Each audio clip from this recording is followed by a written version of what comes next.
সংস্কার মানে সংবিধান পরিবর্তন নয় বলেছেন আইন উপদেষ্টা। ভালো কাজের দৃষ্টান্ত রেখে যাবে এই সরকার, জানিয়েছেন রিজওয়ানা। কিছু সাংবাদিকও ছিলেন ফ্যাসিবাদের স্বেচ্ছা সমর্থক, মির্জা ফখরুলের বক্তব্য। স্বাধীনতা বিরোধিতাকারীরা নির্বাচন নিয়ে এক এক সময় এক এক কথা বলছে, অভিযোগ গয়েশ্বরের। ভূমিকম্পে করণীয় নির্ধারণে প্রধান উপদেষ্টার সভাপতিত্বে বৈঠক। নগরকেন্দ্রিক দুর্যোগ মোকাবেলায় কাজ করছে সরকার, জানালেন গণপূর্ত উপদেষ্টা। পুরো দেশে নিত্যপণ্যের দাম বাংলাদেশের মতো করে বাড়ে না, বললেন অর্থ উপদেষ্টা। শুধু প্রশাসনের পক্ষে নিয়ন্ত্রণ সম্ভব নয়, লাগবে রাজনৈতিক সরকার। দেখছিলেন ক্রাউন সিমেন্ট সংবাদ শিরোনাম, এবার বিস্তারিত। অতিরিক্ত সংস্কার করতে গিয়ে রাষ্ট্র যেন দুর্বল না হয়ে যায় সেদিকে খেয়াল রাখতে রাজনৈতিক দলগুলোকে আহ্বান জানিয়েছেন আইন উপদেষ্টা ডক্টর আসিফ নজরুল। বলেছেন, সংস্কার মানে শুধু সংবিধান পরিবর্তন নয়। আর পরিবেশ বোর্ড ও জলবায়ু উপদেষ্টা সৈয়দা রিজওয়ানা হাসান জানালেন, ভালো দৃষ্টান্ত রেখে যাবে অন্তর্বর্তী সরকার। রিপোর্ট মোবাশ্বের আহমেদের। সকালে ঢাকা মহানগর দায়রা জজ আদালতে পারিবারিক আদালতের আনুষ্ঠানিক উদ্বোধন করেন আইন উপদেষ্টা ডক্টর আসিফ নজরুল। সাথে ছিলেন পরিবেশ বন জলবায়ু উপদেষ্টা সৈয়দ রিজওয়ানা হাসান। সমাপনী বক্তব্যে আইন উপদেষ্টা জানান, বিচার ব্যবস্থা ডিজিটালাইজেশনের পরিকল্পনা হাতে নিয়েছে আইন মন্ত্রণালয়। এতে মামলা সংক্রান্ত জটিলতা, ভোগান্তি ও খরচ কমে আসবে। সংস্কার নিয়ে কিছু বিভ্রান্তি সৃষ্টির অভিযোগও করেন তিনি। আমরা মনে করি সংস্কার মানে হচ্ছে সংবিধান পরিবর্তন করা। এটা তো আপনার ওভারনাইট করার ব্যাপার না। আমার সুযোগ আসলে আমি সবকিছু আইনের মধ্যে ঢুকিয়ে দিই, সাথে সাথে সংস্কার হয়ে গেল, সাথে সাথে সমস্ত অন্ধকার ঘর আলো হয়ে গেল। এ তো এরকম মানে এরকম কিছু ব্যাপার না। আমি একটা সিম্পল উদাহরণ দিই। আজকে আমাদের দেশে যারা অ্যাথলেট আছে তাদের যদি আপনি 24 ঘন্টার মধ্যে 20 ঘন্টা ট্রেনিং করান, সে কি উসাইন বোল্ট হয়ে যাবে নাকি সে মারা যাবে? মারা যাবে না? কাজে আমাদের একটা বুঝতে হবে, আমরা অতিরিক্ত মানে অতিরিক্ত সংস্কার যেটা আমি নিতে পারি না, সেরকম সংস্কার করতে গিয়ে আমি রাষ্ট্র কাঠামোকে দুর্বল করে ফেলি কিনা সেটাও আপনাদের চিন্তা করতে হবে। পরিবেশ বন ও জলবায়ু উপদেষ্টা সৈয়দ রিজওয়ানা হাসান বলেন, কুচক্রীদের হাত থেকে দেশকে বের করে আনতে হবে। দৃষ্টান্ত হয়ে থাকবে বর্তমান সরকারের জনকল্যাণকর কাজ। এটা যে শুরু হলো এবং আমাদের আইন অঙ্গন দিয়ে শুরু হলো, এই জন্য আইনজীবীদেরকেও আন্তরিক মোবারকবাদ যে তারা এই পরিবর্তনটা মেনে নিলেন। আইনজীবীরা তো পক্ষে বিপক্ষে তর্কাতর্কি ছাড়া কোনো কিছু মানতে চান না। আমাদের সরকার আর যে 2-2.5 মাস আছে, এই 2-2.5 মাসের মধ্যে একটা বড় ভালো দৃষ্টান্ত সৃষ্টি হবে। এই সরকারের নেওয়া কার্যক্রম নির্বাচিত সরকারকেও এগিয়ে নিতে হবে বলে জানান উপদেষ্টারা। আমাদের যে পরিবেশ। মোবাশ্বের আহমেদ, বাংলা ভিশন, ঢাকা। রাজধানীর এভারকেয়ার হাসপাতালে মেডিকেল বোর্ডের নিবিড় তত্ত্বাবধানে আইসিইউতে আছেন বিএনপি চেয়ারপারসন বেগম খালেদা জিয়া।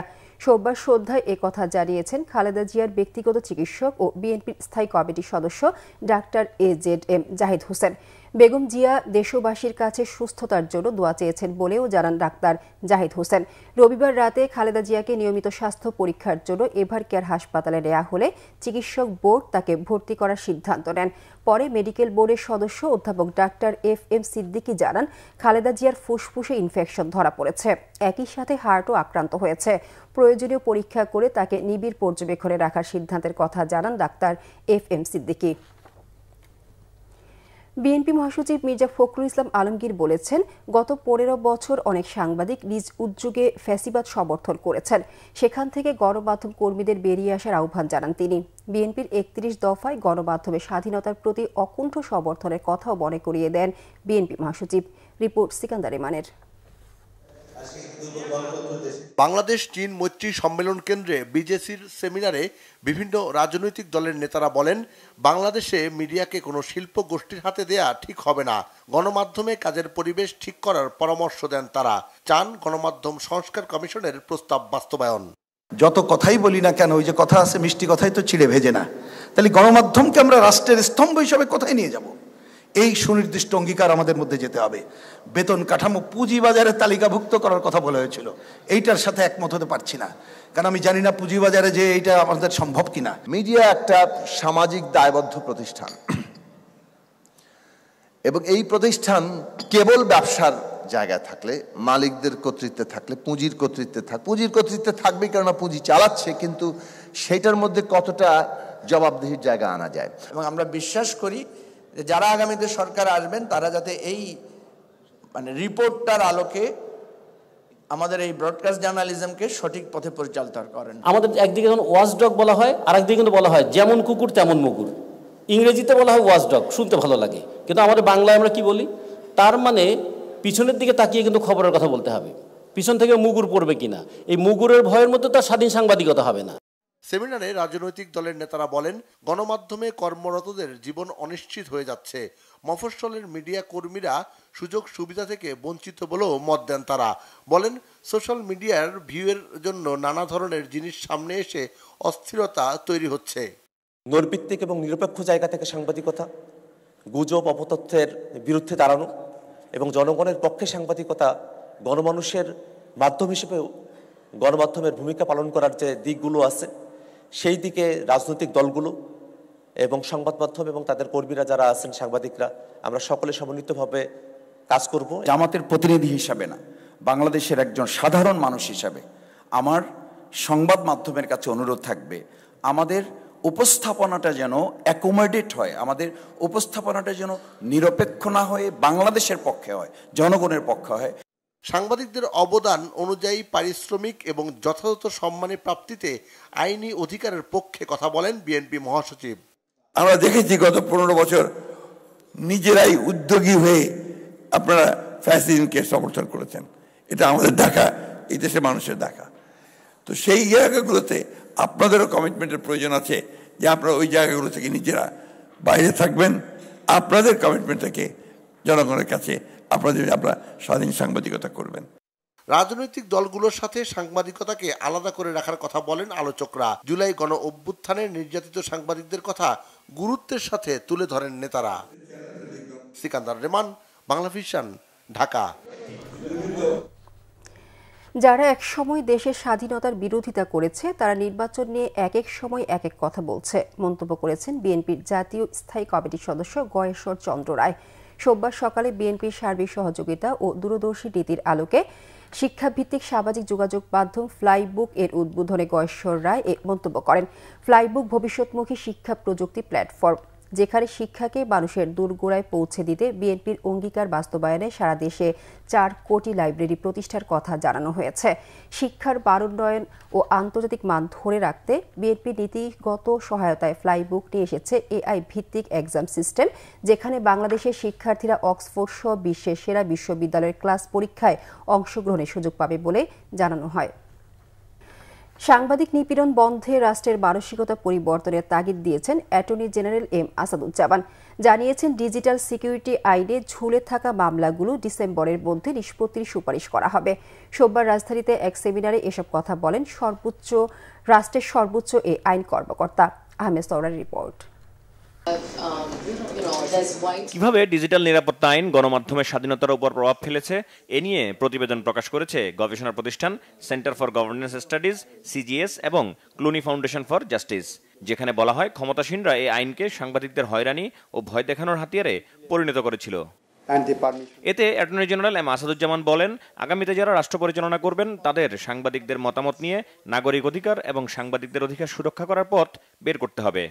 যেটা বলা হয় আকাশের যত তারা আইনের তত ধারা, সাংবাদিকদেরকে নিবর্তনের জন্য, নিয়ন্ত্রণের জন্য আকাশের সব রকম তারার মতো আইনের ধারা প্রয়োগ করা হয়। এই যে ট্রেন্ডটা, এই ট্রেন্ডটাকে পরিবর্তন করতে হলে রাষ্ট্রের মানসিকতা পরিবর্তন করতে হবে। যতক্ষণ পর্যন্ত রাষ্ট্র যারা পরিচালনা করেন, যতক্ষণ পর্যন্ত তাদের মানসিকতার মধ্যে পরিবর্তন না আসবে, ততক্ষণ পর্যন্ত শুধুমাত্র ডিজিটাল সিকিউরিটি অ্যাক্টকে অ্যাটাক করে এই সমস্যার সমাধান হবে বলে আমি মনে করি না। যে ফর্মুলায় নাগরিক যে হলুদ সাংবাদিকতার শিকার হচ্ছেন, মিথ্যা প্রোপাগান্ডার শিকার হচ্ছেন নাগরিককে সুরক্ষা দেওয়ার জন্য আপনারা একটা ফর্মুলা বের করেন, যাতে নাগরিকরাও সুরক্ষিত থাকে। আপনি নাগরিককে অরক্ষিত রেখে শুধু নিজের সুরক্ষার জন্য যখন কাজ করবেন, তখন সেটা একটা সমাজে ভুল বার্তা দেবে। যেগুলো স্টে আছে সেগুলো অতি দ্রুত হাইকোর্টের যে কোনো একটি বেঞ্চে দিলে আমি দরকার নিজে যে বলবো এই মামলাগুলো এই ডিসেম্বরের মধ্যে নিষ্পত্তি করে দেন। আলোচনায় ব্যারিস্টার সারা হোসেন বলেন, আগের মতো এখনো সাংবাদিকদের মত প্রকাশের স্বাধীনতা না থাকলে সেটি হবে উদ্বেগের। আমাদের একটা খুব জরুরি সুপারিশ হবে যে এই পুরনো আইনগুলো কিভাবে ব্যবহৃত হচ্ছে সেটা দেখা। মানহানির কথা অ্যাটর্নি জেনারেল মধ্যে অলরেডি বলেছেন। ক্রিমিনাল মানহানি যে এখন পর্যন্ত আমাদের আইনে আছে এটা অবশ্যই বাতিল হওয়া উচিত। আর এই অন্য আইনগুলো কিভাবে ব্যবহার হচ্ছে সেটা দেখা উচিত। আপনাদের মনে থাকবে এগুলো পাকিস্তানে কিভাবে ব্যবহার হচ্ছে আপনারা দেখেছেন, বাংলাদেশে সেভাবে ব্যবহার হতে পারে নাই, কারণ এখানে রিস্ট্রিকশন আছে যে এই ধরনের মামলা করা যায় না সরকারের অনুমোদন ছাড়া। কিন্তু আনফর্চুনেটলি আমরা যেটা এখন দেখছি, সরকার অনুমোদন না দিলেও ওই মবটা চলে গেলে সামহাউ দি আদার ম্যাজিস্ট্রেট মামলাটা নিয়ে নিচ্ছে। যে কোনো সরকারকে গণমাধ্যমের জন্য মুক্ত পরিবেশ নিশ্চিতের আহ্বান জানান আলোচকরা। আহমেদ সরওয়ার, বাংলা ভিশন, ঢাকা। ভূমিকম্পকালে প্রস্তুতি নিয়ে জরুরি বৈঠক করেছেন প্রধান উপদেষ্টা ডক্টর মোহাম্মদ ইউনূস। সম্প্রতি কয়েক দফা ভূমিকম্পে সারা দেশে আতঙ্ক তৈরি হওয়ায় ভূমিকম্প প্রস্তুতি সংক্রান্ত বিশেষজ্ঞ ও সংশ্লিষ্ট কর্মকর্তাদের নিয়ে জরুরি বৈঠক করলেন প্রধান উপদেষ্টা। সোমবার বিকেলে তেজগাঁওয়ের প্রধান উপদেষ্টার কার্যালয়ে এ বৈঠক অনুষ্ঠিত হয়। শুক্রবার ও শনিবার 2 দিনে 4 দফা ভূমিকম্প অনুভূত হওয়ার পর এই জরুরি বৈঠক আহ্বান করা হয়। বৈঠকে রাজধানী সহ সারা দেশের ঝুঁকিপূর্ণ ভবন উদ্ধার সক্ষমতা, জরুরি প্রতিক্রিয়া পরিকল্পনা এবং সাধারণ মানুষের নিরাপত্তা নিশ্চিত করতে করণীয় নিয়ে আলোচনা হয়। শুক্রবার সকালে কয়েক দশকের মধ্যে সবচেয়ে ভয়াবহ ভূমিকম্প আঘাত হানে বাংলাদেশে। রিক্টার স্কেলে 5.7 মাত্রার এই ভূমিকম্পের উৎপত্তিস্থল ছিল নরসিংদীর মাধবদী, যা ঢাকা থেকে মাত্র 13 কিলোমিটার দূরে। ভূমিকম্পটির কেন্দ্র ছিল ভূপৃষ্ঠের 10 কিলোমিটার গভীরে।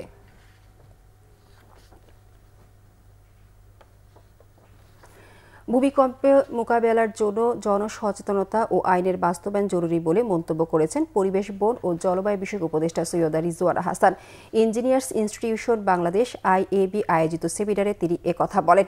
সেমিনারে বক্তারা বলেন, রাজধানীতে ঝুঁকিপূর্ণ ভবন রয়েছে, এসব ঝুঁকিপূর্ণ ভবনের ক্ষেত্রে ব্যবস্থা নেওয়া দরকার। তারা বলেন, ভূমিকম্প ঝুঁকি রয়ে এমন এলাকা চিহ্নিত করা জরুরি।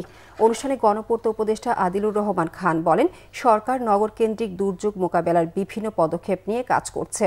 সেমিনারে উপদেষ্টা রিজওয়ানা হাসান বলেন, ভবন নির্মাণে আইন প্রয়োগের পাশাপাশি বাড়ির মালিকদের সহায়তা দেওয়ার মানসিকতা তৈরি হতে হবে। সে বিষয়ে সরকারকে পদক্ষেপ নিতে হবে বলেও মন্তব্য করেন তিনি।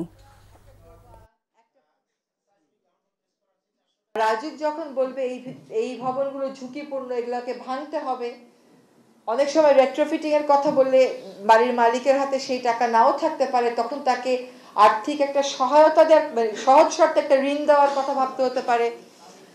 বা যেখানে ভাঙতে হবে সেখানে যখন ভাঙতেই হবে তখন যেন আর কোনো লিনিয়েন্সি আমরা না দেখাই, এটা খুবই জরুরি। গত কয়েক বছর যাবত বারবার ভূমিকম্প হচ্ছে, কিন্তু এইবারের মতন ভয় মনে হয় না আমরা আর কখনো পেয়েছি বলে। জনমনে এই যে আতঙ্ক, এটা তখনই যাবে যখন জনগণ দেখবে যে প্রশাসন তার দোরগোড়ায় যাচ্ছে। আগামী সাধারণ নির্বাচন সফলভাবে আয়োজনের জন্য কমনওয়েলথের পূর্ণ সমর্থন চেয়েছেন প্রধান উপদেষ্টা অধ্যাপক ডক্টর মোহাম্মদ ইউনূস। সোমবার রাষ্ট্রীয় অতিথি ভবন যমুনায় কমনওয়েলথ মহাসচিব শার্লি আয়রকর বচওয়ের সঙ্গে বৈঠকে তিনি এ সমর্থন চান। প্রধান উপদেষ্টা বলেন, গণতান্ত্রিক রূপান্তর ও আসন্ন সাধারণ নির্বাচনে কমনওয়েলথের সব সহযোগিতা প্রত্যাশা করে বাংলাদেশ। কমনওয়েলথ মহাসচিবকে বাংলাদেশের নির্বাচনের প্রতি গভীর আগ্রহের জন্য ধন্যবাদ জানান তিনি।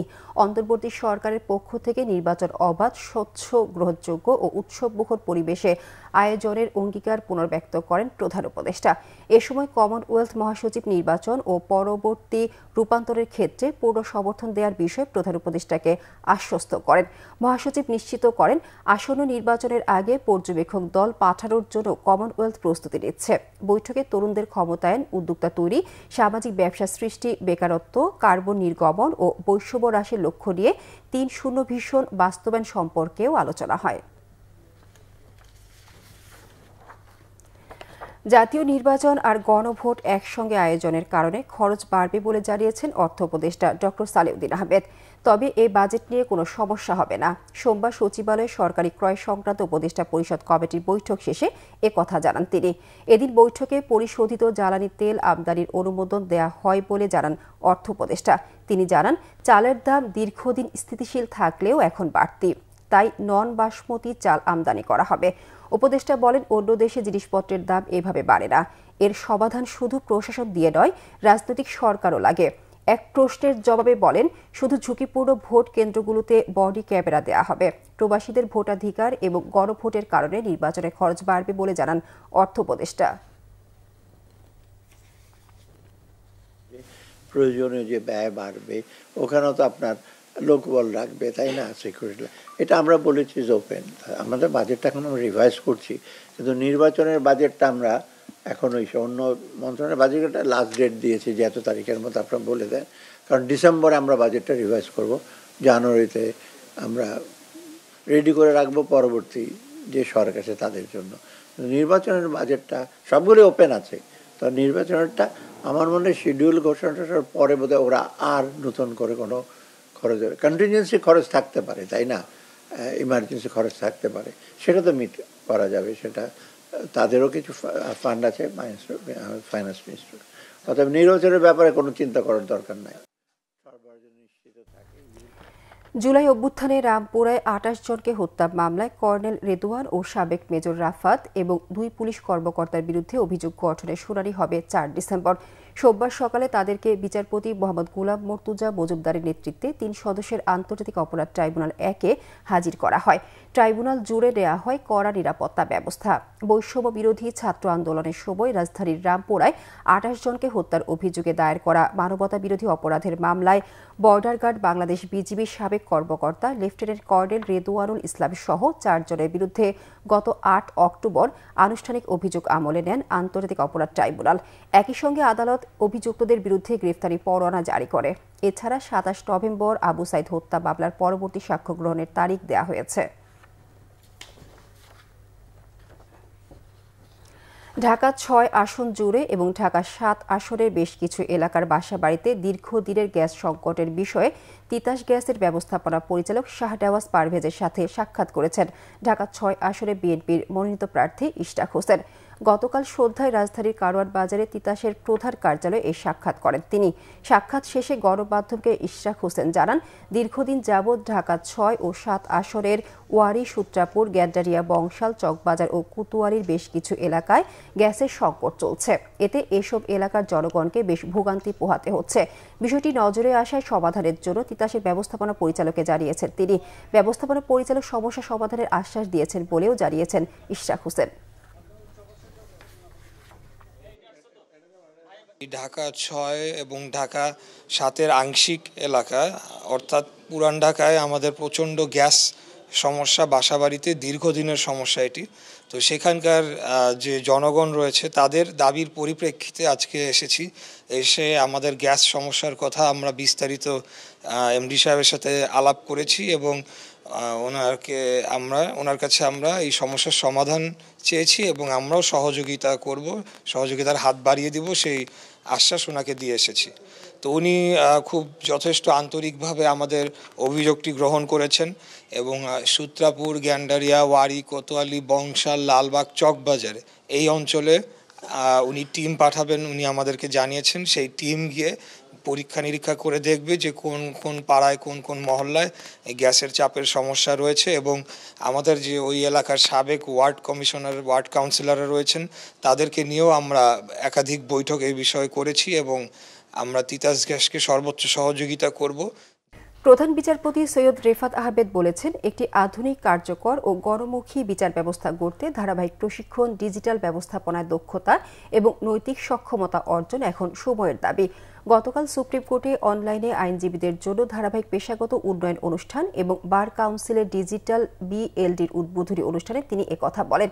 বাংলাদেশ বার কাউন্সিল আয়োজিত এ অনুষ্ঠানে প্রধান বিচারপতি বলেন, বাংলাদেশের আইনগত ও সাংবিধানিক প্রতিষ্ঠানগুলো বর্তমানে সুপরিকল্পিত রূপান্তরের মধ্য দিয়ে অগ্রসর হচ্ছে।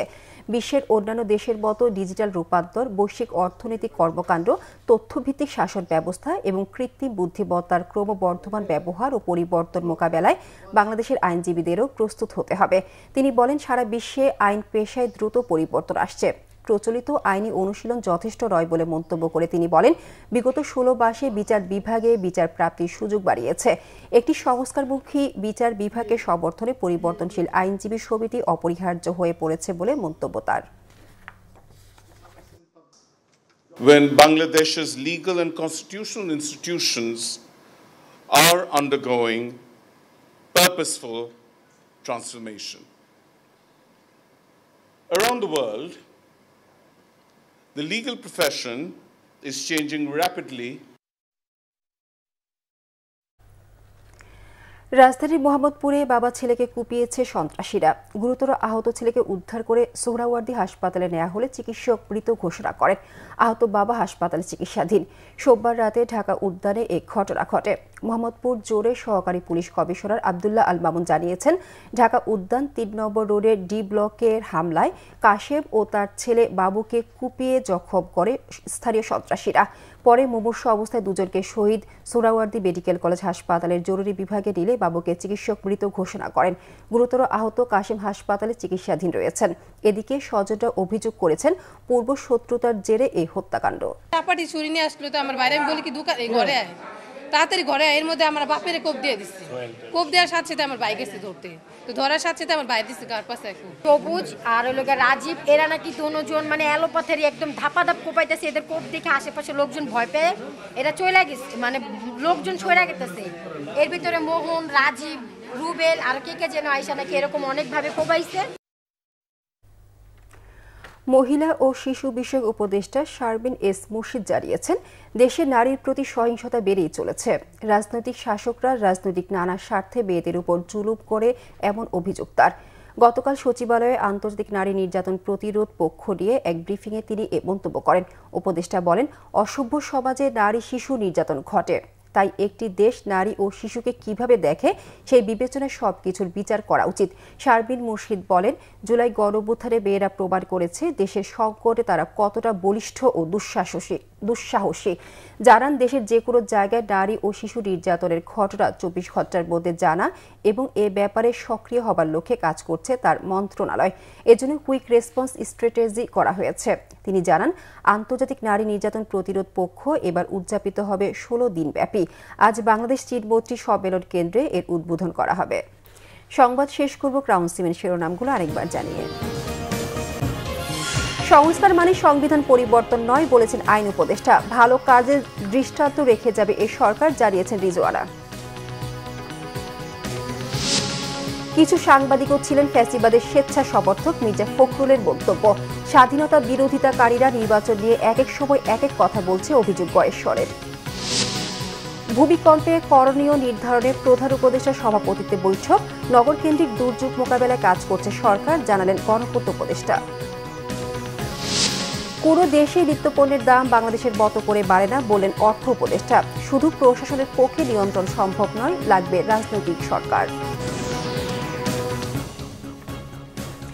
এই ছিল এখনকার মতো। পরের সংবাদ সকাল 10টায়। এর আগে টটায় রয়েছে নিউজ টপ 10 দেখার আমন্ত্রণ রইল। এছাড়া বাংলাদেশের সংবাদ ও সংবাদ সংশ্লিষ্ট অনুষ্ঠান দেখতে ভিজিট করুন www.bbnews24.com ও facebook.com/banglavisionnews এবং সাবস্ক্রাইব করুন youtube.com/banglavisionnews। ধন্যবাদ সবাইকে।